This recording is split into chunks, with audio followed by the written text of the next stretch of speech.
No, no. In fact, remember I said my last child never got a consequence from me. So was never spanked, never sent to the room for a timeout, didn't receive any of those things, and you would think he would be off the rails. He's my kindest, most emotionally in tune, most giving and caring kid. And all the other kids say he's the best of us because he got parented differently from day one to day end. And so the reality is, what I found was those spankings and the consequences and the lectures weren't working. I was called out to a family in Florida. I went and spent a week with them because their 13-year-old daughter was completely off the rails and their 9-year-old son was hitting his mom. And they were using consequences like I had been, pretty heavily. And so I sat down with this 9-year-old, and I had the mom sit in a room where she could overhear the entire conversation, which I know breaks counseling paradigms, so the counselors out there are going, oh, you can't do that. But the reality is I needed the mom to hear the kid's perspective. And so I'm sitting there with the kid, and he talks about his family, and he's normalized it, so he sees the whole family is loving and everything else because kids normalize. They have nothing to compare it to, so they believe whatever's going on in our house is right no matter what, and they're the problem. And so what was fascinating is I'm like, so what don't you like about your family? Because he was saying all these positive things. He's like, having my toys taken away. And I said, okay, and why did toys get taken away? Because I do or say something wrong. And I'm like, okay, he's got that concept. And then I'm like, so when was the last time toys were taken away? 2 days ago. My two favorite toys from Christmas, and this was over the 2-week Christmas break that I went and spent a week with them. So 2 days ago, my two favorite toys from Christmas were taken away, and I said, okay, and what did you think about when the toys were taken away? He immediately blurts out of his mouth without any thought, I thought about hating my mom. And I'm like, whoa. And I'm like, okay, what else did you think about? He thought and thought and thought. He goes, I thought about the toys that were taken away and about hating my mom. And I said, well, out of curiosity, 2 days ago when those two toys were taken away, what did you do wrong to have those toys taken away? And he thought and thought and thought and couldn't give me the answer. I asked him questions from 5 different angles trying to cue his memory back. He could not bring up what he had done 2 days earlier to have his two favorite toys taken away. And so after this conversation, it was about an hour long where I was talking about the family and et cetera, the kid comes out, the mom comes in. I said, so I assume you overheard all that? She goes, yeah, I did. I said, what did you pick up from that? He's hitting me because I'm taking his toys away. And I'm like, okay, what else? He goes, he's not learning a thing from these consequences. And that's what I found, whether it was younger kids like this 9-year-old or teenagers, when we implement a consequence, it breaks the relationship. They're hurt by it, and they're in their room fuming over the injustice or what was taken away or not having access to their phones. They're not learning anything because we're not approaching the failure like Jesus did with the woman at the well or the rich young man or the adulterous woman. In all those situations, Jesus got them to wrestle with their issue, that he got them to walk in the light. The passage is, when we walk in the light, as he is in the light, we have true fellowship with one another, and the blood of Jesus purifies us from all unrighteousness. The culture we've been told to create in our homes is one of fear. Fear our consequences. And so our kids don't walk in the light with us. And when they don't, we don't have true fellowship, and they're not being purified because they're not processing, they're not learning, they're not growing.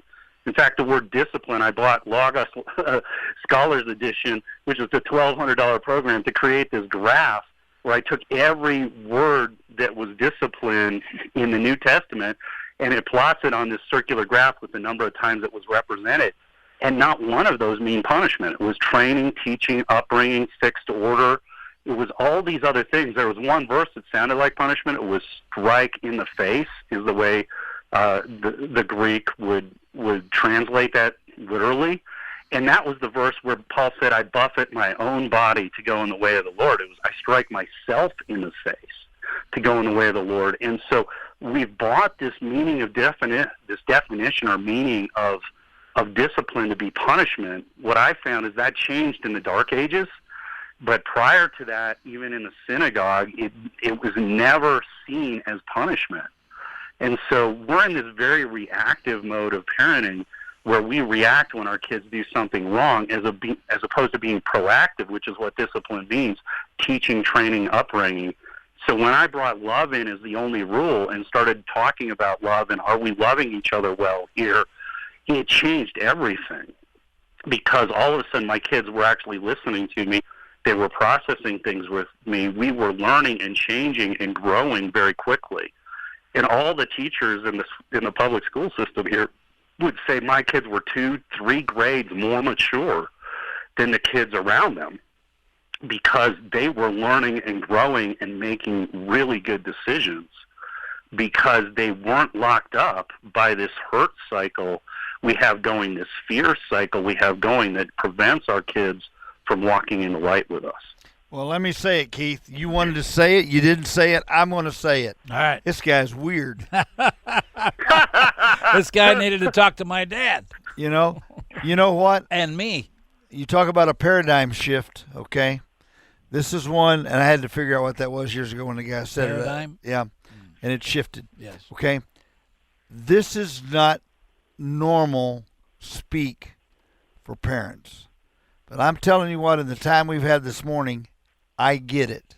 And I think that the older that my wife and I get, even with our kids and our grandkids, this is a message we need. Our guest today has been Jeff Schadt. He wrote the book, The One Rule Home. Remember the website, Keith?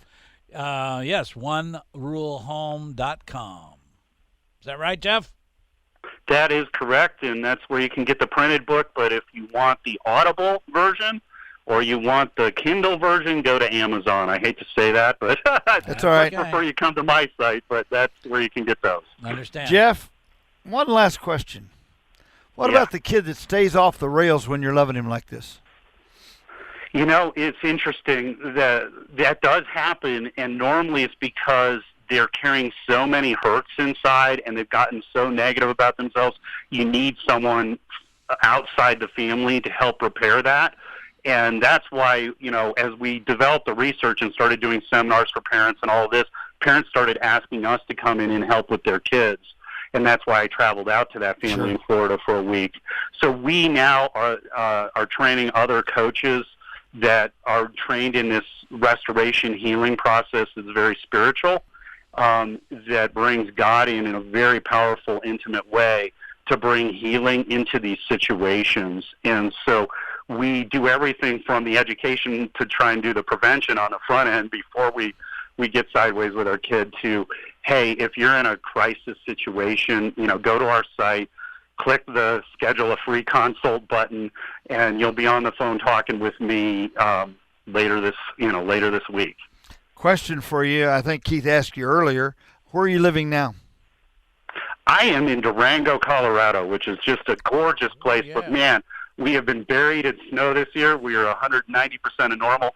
So we have snow touching the roof at 9 feet around our house. You can walk up onto the roof from the snow here right now. I wanted to ride the steam train there, the Silverton, isn't it Durango Silverton train? Yeah, narrow gauge. It's one of the few narrow gauge steam railroads left I've always in the country, and two of my kids work there. One in the ticketing office. So if you're coming, give me a call, and I'll connect you with her. I would love to do that. Well, he can't come. Awesome. He can't come because he's got consequences. Yeah, okay? I just bought a printing company here in town, and that's occupying a lot of my time. Hey, Jeff, you get Being a half. an entrepreneur is a killer, isn't it? You get a half an attaboy. Yeah, because you're in the mountain time zone. You're not in the specific time zone, so you only That get is half. correct. Yeah.